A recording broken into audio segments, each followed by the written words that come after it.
When you're driven, the need to accomplish a goal is relentless. Hard work and ambition compel you to do whatever's necessary. In my work as a personal injury trial lawyer for 18 years, it's common to meet driven people.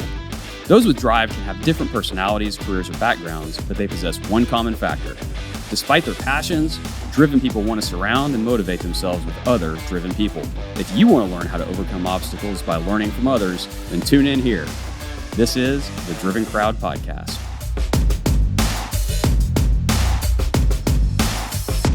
Thank you for tuning in to episode 18 of the Driven Crowd Podcast, fueled by Snellings Law. I'm your host, Scott Snellings. Today, we are joined by a very special guest. This driven individual started her sports marketing career in Chicago, where she attended Loyola and began working at In Stadium. Since, she's had leadership roles at big-name companies like the Dallas Stars, go Stars, Susan G. Komen, and Panasonic. Now she is the Chief Revenue Officer at BirdieBox, a unique corporate gifting service based here in Frisco, Texas. Chrissy Dunlap, welcome to the Driven Crowd Podcast. Thank you so much for having me. Absolutely. So let's get started, as we always do. Tell us a little bit about yourself and how you grew up. Sure.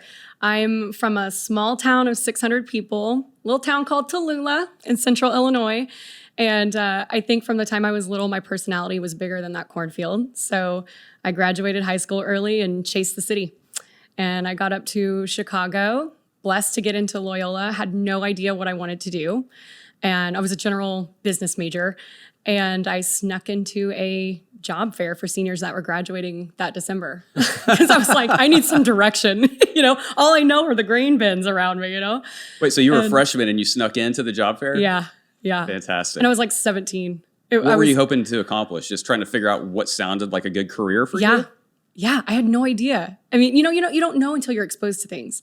And I was walking through the job fair and it was all like accounting firms and whatnot. And I'm like, that's just not where my energy goes. Sure.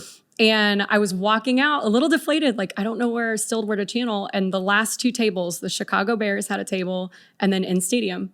And I beelined for the Bears. I've been a diehard fan since, I was in diapers, And the woman there was sweet. She was from Central Illinois. She hired me for like a game day ticket usher, like something basic. And then In Stadium, I went to them and I was like, I don't know what I want to do, but I've never thought of sports as a business. I've only known it as a fan. And they're like, well, we're not hiring yet. So I gave them a pass, and then I went my first day to Soldier Field to fill out all my paperwork, and I walked in, and it was field level, fresh cut grass. They're painting the lines, and I just got the goosebumps. And I called my dad. He was running an HVAC company. He was on the roof of a building with a crane, and he stopped the whole job, and he's like, tell me everything. What does it smell like? I know. And I was like, this is a career. And I just drank the Kool-Aid. And I had such a passion for sports as a fan. I'm not athletic hardly at all, but my fandom's there. And so I just chased it. And I went back to In Stadium and I talked them into hiring me for free. And I said, I'll work for free. I said, I know you need full-time salespeople at the time. I was like, let me just do administrative work, operation stuff around the office. Let me just learn. And whenever we carve out a space and it makes sense, and if you find value in me, like you can start paying me.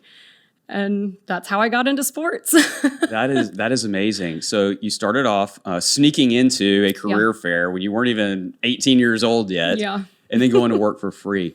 So I've always thought, it's kind of an injustice to high school grads to send them off to college and say, what do you want to do for the rest of your life? Right? Mm-hmm. I went to college. I thought I wanted to be a doctor, ended up not wanting to be a doctor. And I was a psychology major. Yeah. Basically because it sounded cool. I got into it. I liked the classes, but I had no idea what I wanted to do. Yeah. And just kind of ended up falling into going to law school through kind of a chance encounter and getting an internship. Mm-hmm.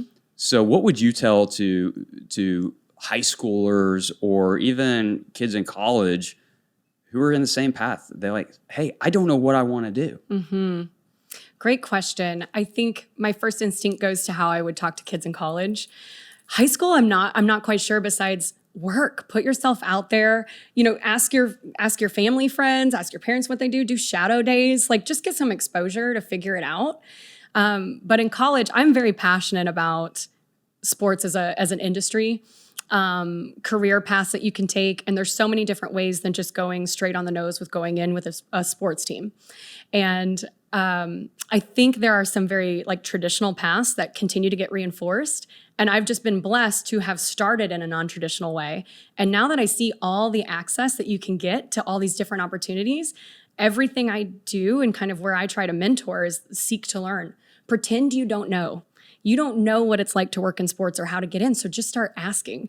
And I like to break down. I'm a big wall and ceiling breaker, Right. Metaphorically. So I always try to tell them, like, if you like sports, think media, Fox Sports, think an agency, think Panasonic. That's what I did for Panasonic. You have sports and entertainment sponsorships with their product in place. So there's so many different avenues you can touch it. And I think creativity and perspective you don't get until you get experience. So I feel like it's our job to help kind of mentor and lead that for the next generation and help them open their eyes a little bit to it. And so I try to partner with a couple universities around here and help with some of that. But they already have amazing programs. Baylor, one of them. I work with the S3 program down there, and it's just really passionate. I think align your core values, seek to learn, and interview them like you would be interviewed. It's a two-way dialogue. Yeah, absolutely. And I think you said something really important there at the end. Well, all of it was important, but very important that caught my ear was align your core values, right? Yeah. Well, to align your core values, you have to know what your core values are. Yes, right? True. And no one ever teaches you to really think through that. Certainly not in high school or really college. A lot of times, the first time I ever heard talk about core values was when I was well within the industry I'm in, in the legal field, and you have different law firms and you start seeing these signs in their offices about core values. Mm-hmm. Like, what is that? Is that like a mission statement? Is that like, what is that? So if someone who's hearing this doesn't understand what core values are, doesn't have core values of their own that they know of, how would you tell them to go about formulating their own? Another great question. I'm like totally going to put you on the spot today. No, too. I like it. I like this kind of stuff. Listen, I can only speak humbly to my experience, so I need tools, and I'm kind of like a blunt object. So sometimes I'm like, I can be stubborn without trying to be. So I have to have things like really beat over the head to for me to grasp it. Okay. Right. So I'm a visual person, and I would recommend, if you don't know how to define core values, maybe it makes sense to start visually, whether that's a vision board or writing things down, like where's your moral compass live? What's important to you? So I'm a woman of faith. I want to be in an environment where I could feel comfortable to exercise that in my own way and in my own, I pray before big meetings. Like I have my own thing that I do. Some people meditate, whatever. So woman of faith is important to me.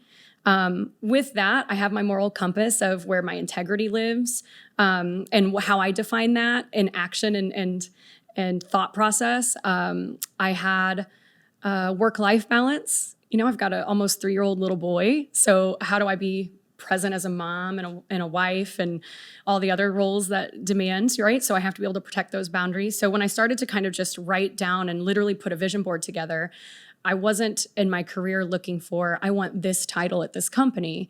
Instead, I started to interview companies and opportunities for, do you align with my compass? Are we equally yoked?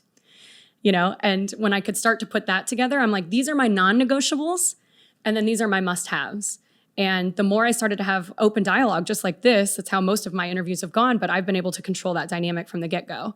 And having the confidence and maybe the courage to be vulnerable to do that is something that has to be learned. You can't expect yourself to walk in the first time and do that. No, you will screw up your first several interviews. Oh, 1,000%. Certainly trying that model. Yeah. And I can tell you, we've interviewed a whole lot of people, and rare is the day when someone is not in there just trying to tell you what you want to hear. Yeah. Which is one of my biggest pet peeves. I try to ask hard questions in our interviews to really make people think that don't really have an answer that I would or wouldn't want to hear. Yeah. I just want to hear them and their background and where they're headed. Yeah. Right? Mm-hmm. So that's really interesting in that you have your core values and you're not seeking any particular position. You're really looking for companies that I assume, you would be interested in the work, but that align with those core values. That has to really narrow things down quickly, I would imagine. So quickly. Scott, it's like dating. It's like give me a Tinder app for work and opportunities and stuff. That's exactly what it was like. So you kind of had to go in with the mentality, and like one of my biggest drivers as like a human is to provide value. And I always am trying to figure out in a thoughtful way, not a calculated way, to just like, how can I show up fully for you? And what does that look like? Whether you're a friend, a relative, a colleague, whoever. And I think going into interviews like that, it's like, even if I know in the first 5 minutes that this probably isn't going to work because either the leadership I'd report to isn't equally yoked with my values, or the company isn't, or whatever, I'm at least still trying to understand and learn and say, oh, I think I've got somebody who might work for you. Or have you thought about this? Like, not to overstep, but how can I just be a thoughtful friend in that moment? And so you don't have to like then just cut it off. Right. You know, it's like, well, we can still be friends beyond this, and maybe there's something else in our network and our lives circle back. And more often than not, that's what happens. The world's small. It is amazing how small it is, right? Yeah. Especially when you're within certain industries and then certain cities, and all of a sudden, I mean, we'd never met before today in person, but we have mutual connections that were like, oh, hey, you should talk to Chrissy. Yeah. And so, yeah, that's incredibly interesting. So tell me this. You took a very non-traditional look at things, and you've carried that throughout your career, as you talked about, breaking walls, breaking through ceilings. What is it, creatively speaking, that you would look for kind of in that interview process of what can I add in, or what can I bring to enhance the creativity of the organization or enhance the creativity of the job that I'm interviewing for? Mm-hmm. I think I've often found that I can have assumptions. So when I had to work on being like uber self-aware and kind of humbling myself there. And so now I tend to lead most of my dialogue by seeking to learn. So if I can ask enough questions to an individual, human to human, let alone for the opportunity and the job, I can typically find something where they're like, this is my challenge or my pain point, this is what I need, or this is what's great, and they light up about it. And then I can find an authentic way to connect. Versus walking in and I see a Baylor sign behind you and I say, oh, did you go to Baylor? Which is what they teach you in Sales 101, right? And it's just like, I'm like, put a fork in my eye. Like, it's what everybody does. Like, be different. And what is different is you. Be authentically you. And the crazy part is I feel like in society and in our workplace and stuff, you're not necessarily encouraged and given the platform to be that. So how can you create a safe space? And everything I do, my team, they'll have this beat over their head. They know it. They know when I'm going to go here. I talk about speed to trust. Everything you do in life is speed to trust. So again, it's if I ask enough questions and I learn a little bit of where your headspace is right now. I just talked to a guy this morning and he's like, my car broke down. You know, I had this. I was late to work. I spilled my coffee. Literally, it's like everything you would paint in a movie. Right. You know, and he's like, but I'm good. I'm focused for the meeting. And I know, no, you're not. Right. You can't possibly be focused. Especially if you spilled your coffee, right? Right. So you got to lean into those moments as a human first. And I think if we just start there and just be fully present and ask questions, like you'll be shocked at how quickly you can connect with somebody, even though everybody knows you're coming to that conversation with an agenda. That's okay. That doesn't mean I can't connect, right? Absolutely. So how do I learn you? Speed to trust. Is that something you came up with, that term? No, gosh, no. Most of my stuff is learned and read from somewhere, and then I expand upon it. I think that was maybe a Simon Sinek or a Brene Brown. You know, right. I study the both of them a lot. So no, I can't, please know, and preface to all of this, I can't take credit for most of it. I just practice it. I'm just really good at screwing up the theories that I read about, right? Like screwing up the names or the exact principles or orders. Yeah, Simon Sinek and Brene Brown. If those of you listening or watching haven't read either of those, fantastic authors. Yeah. Start with Why, Leaders Eat Last. Yeah. Great Simon Sinek books. Yes. And then Dare to Lead for Brene Brown. Mm-hmm. Awesome book. Atlas of the Heart. Yeah. Yeah, fantastic. So you mentioned something earlier about providing value, right? Anytime someone comes into our firm, one of the first things we talk about is, hey, it's all about relationships. Relationships with our clients, relationships with defense counsel, relationships with adjusters. Build the relationships. And to your point, authenticity is the way you build that, especially speed to trust. What is it that you would tell someone, say you have someone just coming into BirdieBox, the organization, and they're in a sales role and they're looking to build relationships, and you say, hey, you've got to provide value. expand on that. What does that mean? If I answer it from like a sales process standpoint, it's not too dissimilar from the example I just gave, quite honestly. I don't mean to oversimplify it or repeat myself, but I tell them you have to meet them where they're at as a human before you start any business dialogue. Because they're coming to that call and they have an agenda, they have limited time. Time's always seems to be the most valuable thing that none of us can get enough of, right? And they're expecting you to make certain and specific asks. So their head space has already made assumptions and has made up how this conversation is going to go. And with us being in gifting, they're expecting a catalog and to learn minimum quantities and all these things. Well, we actually flip that entire script, and our entire business model debunks all the fragmentation and challenges that you typically face in premium gifting. So there's also an education with us. It's short, but somebody needs to experience it, and they need to be walked through it, and then the light bulb goes on, and then their whole body language changes. They lean into the table and they're like, tell me more. Why haven't I heard of you before? If I had a quarter for every time somebody said that, where have you been? But it takes them to bring down a guard to be open to hear. So I tell my team, you have to go in with an open heart and an open mind. And we have a few little tools. Like if you find you're getting annoyed, here's how you get over your annoyance to you're basically trying to teach emotional intelligence, which is really hard. Incredibly difficult. So challenging. That's why you have the cream of the crop, right? And then you kind of have everybody else. And so how do I give them the best tools? Because the vast majority of the people are going to be the everybody else. And they're good humans who try hard. Right. And so if I can just give them a basic, hey, don't point out the Baylor sign behind him, ask how he is. If you see he's frazzled, just pause, lean into that moment. Your senses are going off anyway, so I have to teach them how to pause. Does that make sense? It absolutely does, because, obviously with what we do being trial lawyers, we have to lean into that as well, right? You can tell when something else is there. You can tell when an answer is a very surface level answer and you need to dig deeper. And so one of the things that I've found really works too is obviously focusing the conversation on them and then letting those little awkward moments occur. Yes. There's so much beauty in awkward. There's so much beauty in it. Well, one, it differentiates you, right? You're not scared of silence. Yes. Right? That takes some confidence to just sit there and look at somebody without saying something. Yes. But to me, what it also does is it shows that you're kind of thinking through what's just been said. You're not just rushing through a conversation. Oh, I see you went to Baylor. Oh, yeah, I was in Waco last week and I ate at George's and that was fantastic. Yes. Right? No, you're actually letting it simmer a little bit to ask a thoughtful follow-up question. And it takes people off guard. It totally does. I love that you say that, and I love that you teach and think that way too, because that is a more eloquent and simplified way to even say the pause piece that I'm trying to teach, right? And you're right, because people expect when they ask a question, most people are already thinking of their answer. They're not actively listening. So you walk into our showroom, our experience center, we have our core values on the wall, and active listening is part of that. And so how do you teach that?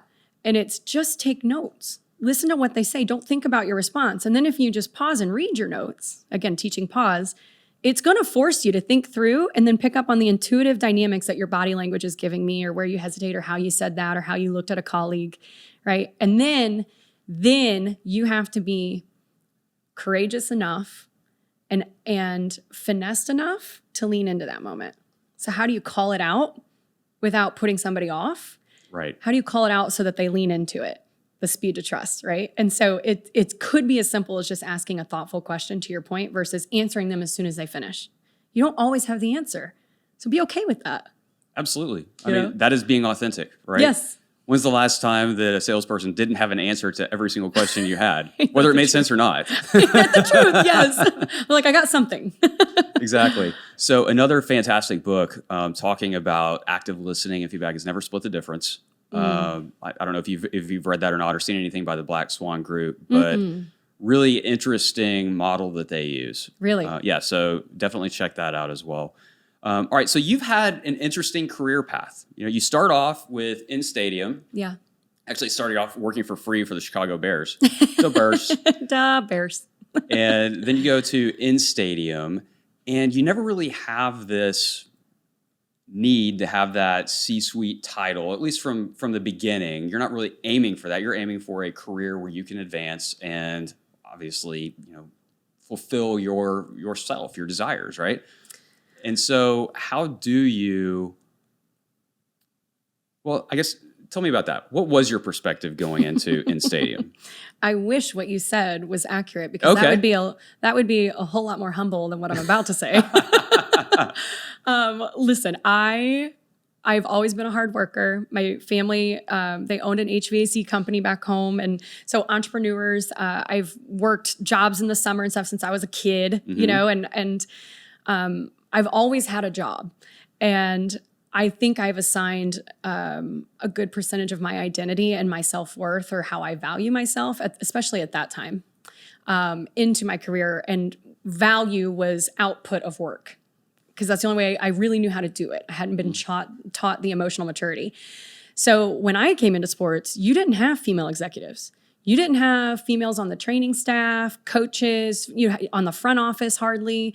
There were clearly some strict ceilings in place, and it was definitely a male-dominated industry, even culturally. So I wanted to be that first C-suite female, whatever, for a team. And I chased that. And I think because of that, there's good and bad. Sure. There's so many things, Scott, that I would handle differently. And just conversations. I didn't go, blow up anything major, but it was just the way I would even manage bosses at the time. I look back and I was thinking I was helping. And now with experience and a whole lot of humble pies, it's like I look back and I'm like, wow, I was really stepping out of my lane, and all they needed me to do was just do my job.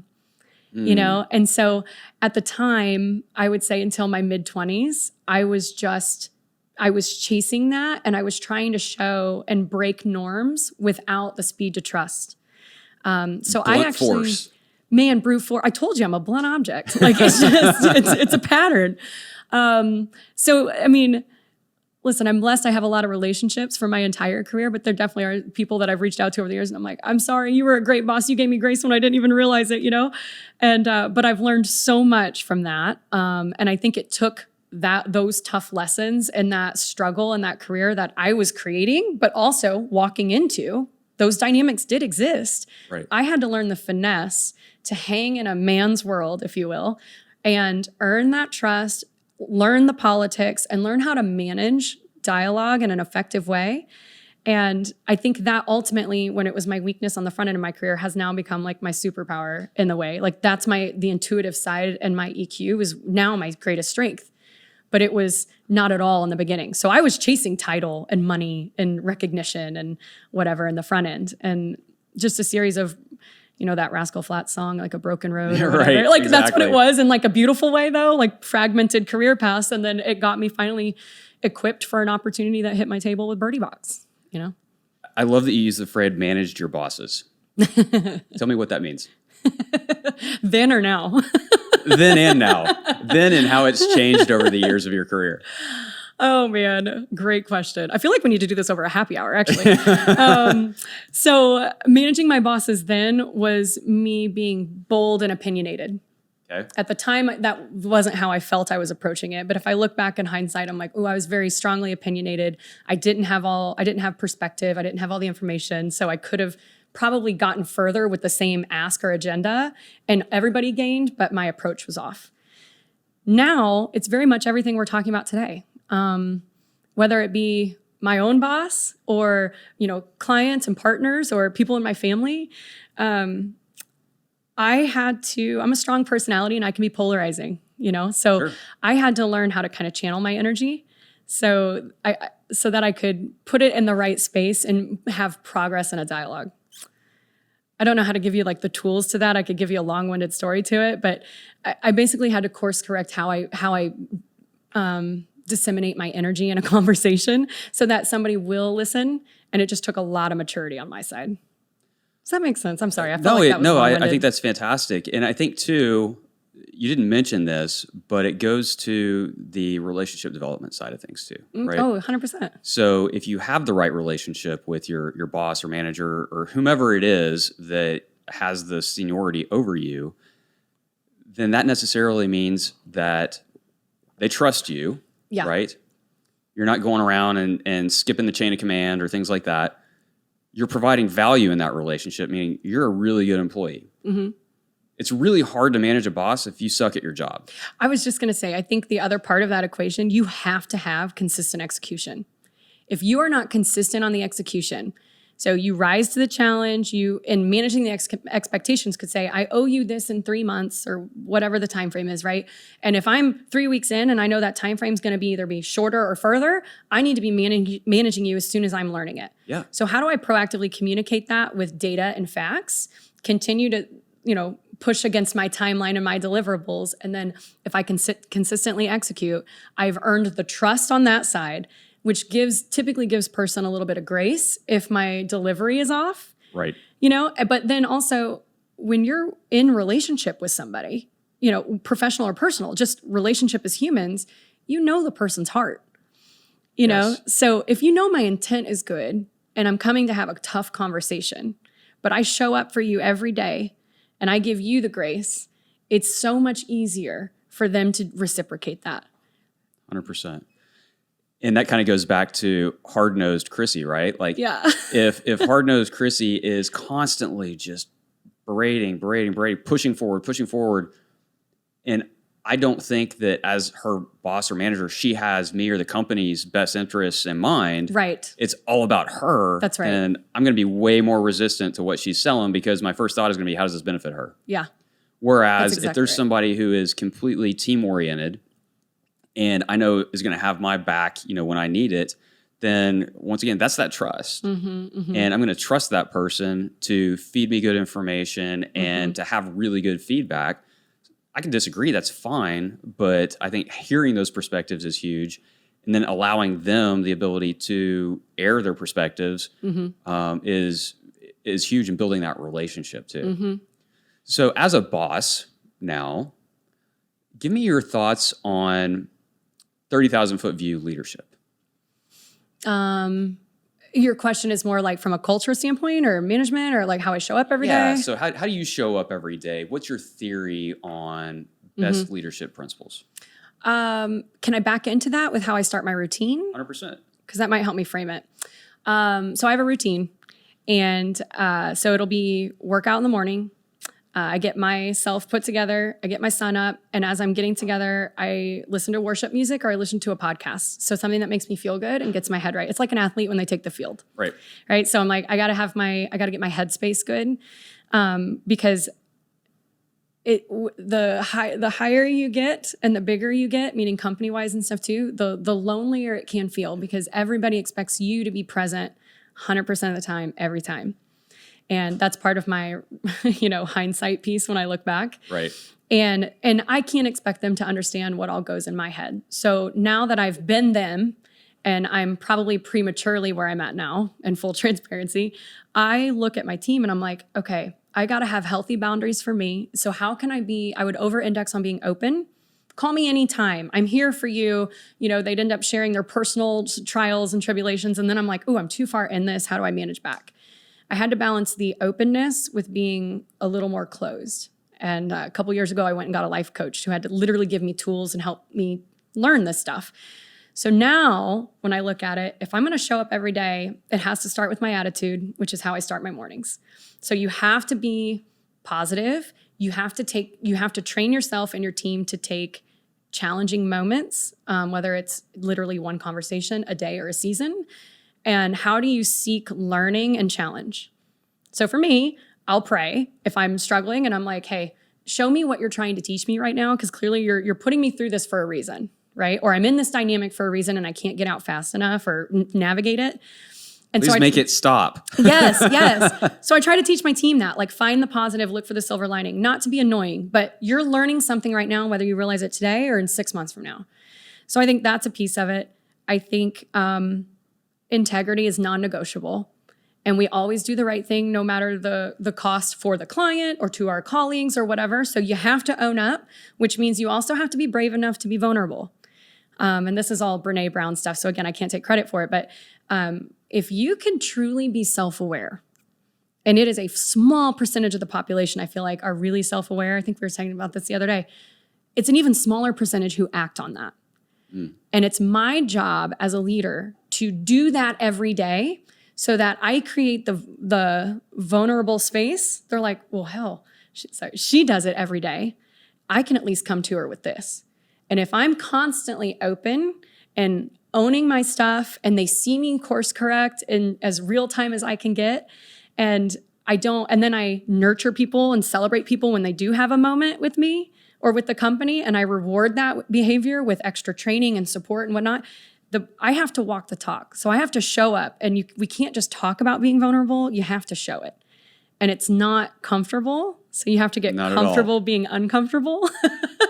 And still, no matter what, Scott, I feel like at the end of the day, and you and other leaders are going to know this, you're still going to get judged, right? Sure. And so you got to be okay with like, hey, I showed up for you. Here's all the prep I do in the mornings. Here's what I do before every big conversation or big meeting or whatever. And it's okay if you feel that, I was only 90% for you today, because I know how to be there right now. And if I did it wrong, I'm also self-aware enough to come back and say, hey, sorry, I should have handled it this way. Let me do this. Or I got a feeling you didn't get everything you needed out of that. Do you want to have a second convo? Let me make sure you're equipped. How hard was it for you to step into that position of being able to, in front of a team or an individual, own up to the shortcomings or flat out mistakes? I tell my team, I screw up at least one thing every day. Usually it's way more than that, right? Whether it's a conversation, whether it's a spreadsheet, whatever it is, I screw it up. Yeah.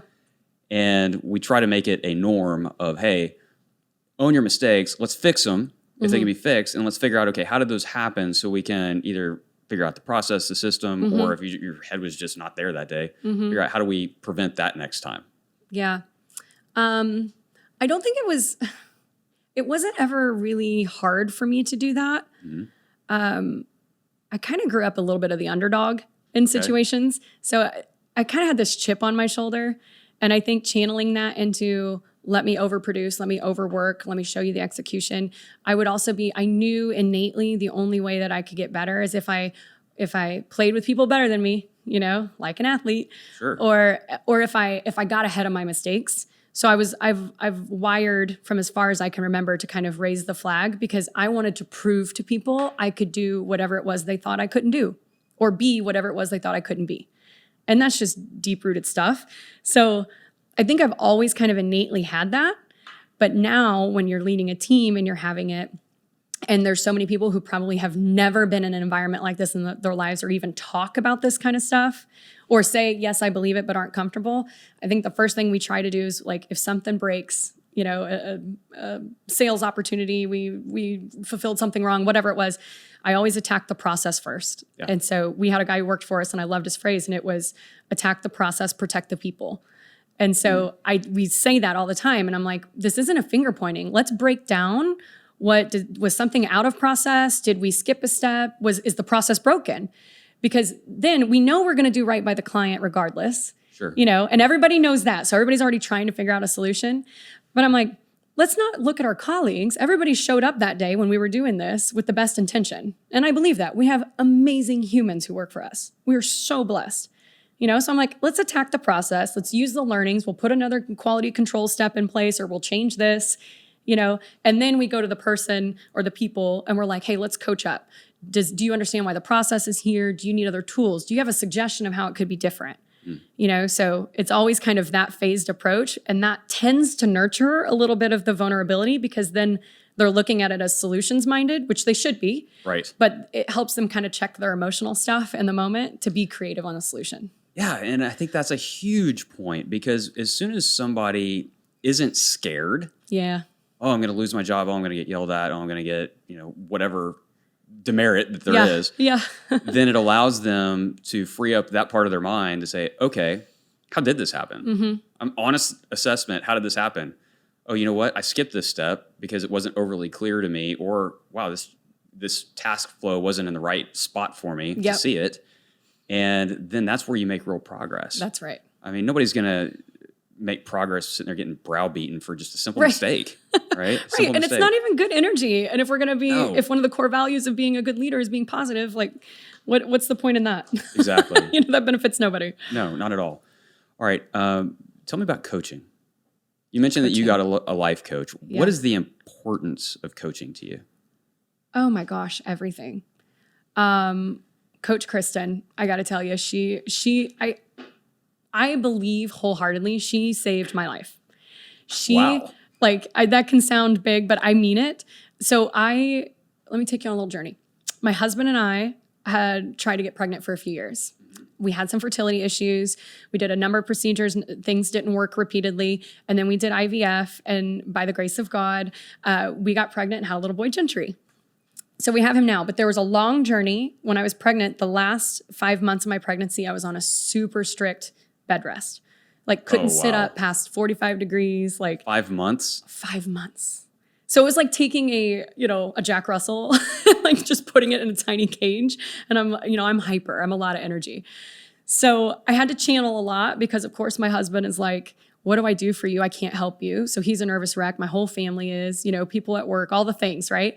So I'm like, to me, it was pretty simple. I knew what I was fighting to keep the baby healthy. So I'm like, laying on my back for 5 months is what it is. And I just had to channel my energy into how else could I be productive? And what does that mean for my job and my family and my faith? And I just put all my energy into reading and being productive and all those other outlets. So I didn't have to focus on laying down the whole time, right? So I have Gentry the week everything shuts down, March 2020. And so now I've been 5 months in bed. We have him. He's healthy and amazing. Had some complications during the birth, but all was good on my end. And then we come home and the world's on lockdown. But I'm out of bed for the first time in 5 months. So this is fantastic. You don't even know. My poor husband was climbing the walls after 4 weeks. And I'm like, no, this is amazing. I can walk around the house. My perspective was just complete opposite of where everybody else was, and I was light because I had a healthy, happy baby finally, know? So I had this residual effect where it was okay, so that was March. I go back to work in June. And then towards the end of that year, I could feel the demands of work, me being a mom, and he's an easy baby, but just being a mom, being present. And then my sweet husband, he of everybody deserves the best of me, was probably getting the scraps of energy that were left over. And I remember having this moment where I was like, God, I'm struggling leading this team at work. But when I would turn and look at my husband, who, his name's Jared, and he's just the best, I was like, you're actually getting the biggest brunt of my journey right now. I was strong when I was pregnant. And now when I was strong and you were strong, I was strong and you were weak when I was pregnant. Sorry. And then vice versa now. Right. And I'm like, I've got to get stronger for you because you've earned that from me. And I love you and I want to do that. So I was like, I got to go find somebody. And I didn't know if it was a therapist, a counselor. I didn't even know what the difference it was in all of these types of people. So I just started researching. And I found a life coach. And she's based here in Plano. I went to her for almost a full year. And I told her, I said, I've got a health journey I want to work on for me. I want to get ahead of, if I don't change some of my habits right now and find better balance, I'm fearful that I will put a wedge in my marriage. And that's the last thing I want to do. And then I need to still show up for work, but I need better balance. And she gave me so many tools. And to this day, I have a whole list in my notes on my phone, things that I reference. And it doesn't, Scott, I don't go 3 days in a week consecutive that I don't pull up those coaching notes and use the tools she gave me. I kid you not. Wow. It's insane. So it helped me create healthy boundaries, helped me reprioritize, helped me communicate better. And I'm not there. The goalpost keeps moving, right? I think that's any part of, somebody with a growth mindset. Right. So I'll never get there, but at least now I'm like, the field I was playing on before was the D team. At least now I'm on a C team. You're bumping up. You're bumping up. Yeah. You'll be varsity one of these days, right? Yeah, exactly. But again, I think that was self-awareness, and I could see where my habits could snowball something, and the people I love the most were going to be the ones who would hurt. And I had to take accountability in that. And it took my husband and I probably 6 months for him to trust my consistent actions of change. Yeah. And I say that it was all loving. There was nothing negative, but I had to do that relentlessly and then still show up at work every day and do it there. And it's harder than a diet and an exercise routine. Changing a mental game, so hard. Well, and essentially that's what you're doing with a diet and an exercise routine, right? It's mental. Yeah, I mean, fair. you got to get out there and you got to actually do the exercise, or you got to actually not eat the food or eat what you're supposed to be eating. But for me, I have a business coach. I have an EOS coach, Curtis Rippey, who was on here a few episodes ago. I think of him as a coach. And to me, the biggest value of having a coach is having that different perspective. Totally. Right? How many times have you been in a like brainstorm session or even listening to a friend with a problem? And I get this in the mastermind group that I'm a part of all the time. I go up there and I have this problem and I'm just struggling with it and I can't see the forest for the trees.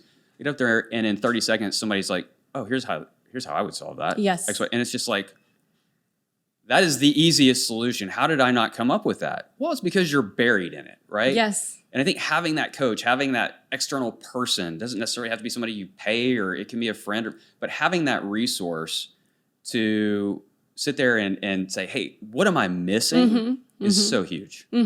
I totally agree. Thank you. And I don't think I fully answered your question, so thank you for bringing it back too. That fresh, non-emotional perspective. Non-emotional, Yes, huge. that is so critical, I think, for me personally, right? And then, like I told you, I'm visual. So I needed somebody to give me tools, help coach me, help train me like you would a muscle. That's what the brain is, right? Right. And help train my brain to break these habits, even some of them that are subconscious. So how do I even identify what those are, then put tools in place, and then hold myself accountable and show up every day?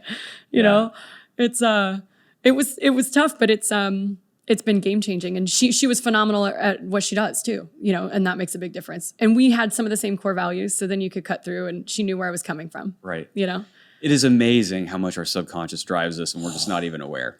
Dude, insane, scary. Very scary. Yeah. Why do I do that? I don't know. I have no idea. Well, your subconscious is doing it to you, buddy. Figure it out. Yep. All right. So tell me this, and maybe use some of the tools from your life coach here, but one of the things that a lot of driven people struggle with is they can't get work off their mind. They come home from work and they may be there physically, but their mind's still at work. How do you shut that down? Do you have like a routine that you go through? How do you be fully present for your almost 3-year-old, for your husband? Yeah. How do you do that? For me, I literally have to give myself bookends to a day. So if it's not a workout or something physical in the morning, when I get home, I have to get myself to a place of like, okay, I pick up my son. I know I've got to get like dinner and things going for him, early. And then do I work out and then take a long shower? It's something self-care I need to do. Like, so is it just the long shower? We have a hot tub in the back. Like I have to do something to literally shut off. Like I close the door and I'm done. I think part of that for me too is I tend to be at work. I gravitate more toward like a masculine energy. So I got to come home and I got to be, feminine. I don't know a nicer way to say the showers, the spas. Yeah. And so I'm like, for me, I had to do that, or I'll read. And if I can read on something that's not to do with my day to day, that helps. Worship on the way home, I'll listen to my playlists and whatnot. Those things help me channel my brain. It forces me to go to a different place. And, even if it is my worship music, like I can quickly, there's some songs I'll hear the first 3 notes and I tear up because they mean something to me, right? So I have my things like that, but I had to identify what those are. And then I have to have shared accountability. So I'll talk to my team and I'm like, hey, I leave the office every day at 5 on the dot because I have to pick up my son by 5:30. And I said, I'm going to be off until he goes to bed at 8:15, whatever he does, right? And then if I feel I need to plug in, I will, or if you need me and it can't wait till tomorrow, send me a note, right? But until then, they know from 5 to 8, Chrissy's off. So I'm typically not getting poked or blown up or asked for anything because they respect that boundary, just like they have theirs and they share that with me. So if they've got a time block or something like that, I try to be thoughtful of those things and protect that too. So what do you do when you're sitting there and you're having your girl time, or you're sitting there watching a show with your husband, or having time with your son, and you get this amazing idea that pops in your head? I assume that probably happens to you all the time. You seem like the creative type. What do you do? I write it down. Okay. How do you write it down? Do you have an app that you like to use? Do you have just a scratch pad that you bring along with you into every room? How do you take care of that? My phone's typically always by me. So I have just the notes app that's on my iPhone, but I have a note that's titled coaching. And then I have a note that's titled quotes or inspiration rather. And then I have a note that's titled ideas. And so it's typically one of those 3 things that come to me, and that's where I go and I file it in. And then every morning, part of my routine when I get in is when I get into the office and I get set up, before I even look at emails or any of that, I go through my notes to just get inspired. And then I'm like, and sometimes it could be something I wrote down 6 months ago that I totally forgot about. And I'm like, oh, that is a good idea for this because it's topical now or whatever, or it might inspire me to write a LinkedIn post or do something, but I do that. Absolutely amazing. I just finished a book called Building a Second Brain. Oh. And it's all about exactly what you just said, is how to take notes, how to organize notes. And then if you're like me, you have notes on scratch pieces of paper just laying around. How do you organize it and then actually use it, right? Because accumulation of knowledge is great, but to really gain wisdom, you have to apply that knowledge. Mm-hmm. And that's one of the things that he said. That's not mine at all. I love that. But how do you have the process? And you just explained your process, and it's fantastic. You do it on a daily basis. Yeah, you go through it's just all routine. of your notes and all of your ideas on a daily basis? I pull them up every day, yes, but it's not like I'm reading through every single one. So typically what I'll do is I'll pull it up and I'll flip through and something will catch my eye. But that's also, this is the way I'm wired. Like, that's also where I think like my faith and stuff pulls me. It'll draw my eye to something. And I'm like, there's a reason I caught that. Not only is it topical, but my heart's being pulled to it. So why did I stop on that quote and not the 16 others above it? And then that gives me part of my kind of reflective moment of like, well, then how do I use it? And how can I incorporate it today? So no, I don't read all of them, but it is my routine to pull it up every day and kind of scan through it and see what stands out. That's fantastic. You're the first person I've ever actually heard say that they use their notes in Really? that way. Yep, absolutely. And it's funny because I'm trying to organize myself in that same way too. I had not had the daily review in my mind, but that may be something that I look into. That's so interesting. So thank you so much for that idea I'm glad right it there. All right, well, we are running out of time. I know it goes by so fast. It does, yeah. So let me ask you a few kind of end game questions here. Okay. Favorite books? What was it? Favorite books? 2 or 3. Well, all the Brené's. All the Brené's. Okay. Yeah, her top 3 were my favorites. Other than that, I'm like such a sap. And then I'll do something like super cheesy, like a Nicholas Sparks, or like that's an easy beach read when I'm like outside. That's Stephen King for me. I'll just like, dive into a horror one, whatever. I can just kind of breeze through it. Yep.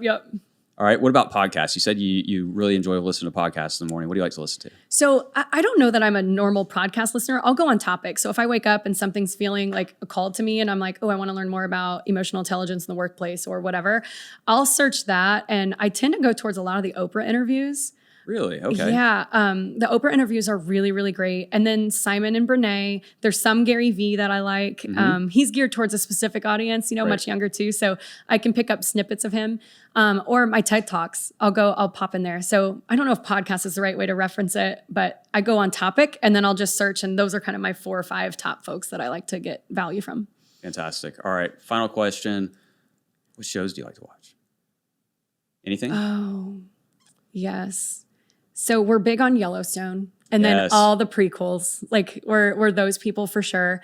I'm a documentary person. I love history. All right. So not to be like, it could be documentary even on like crime stuff because I like that. It could be documentary on true history. It could be like, the unknowns, the untold stories, but I love putting something tangible to history. Yeah. So I go in those 2 spaces or it's like Yellowstone.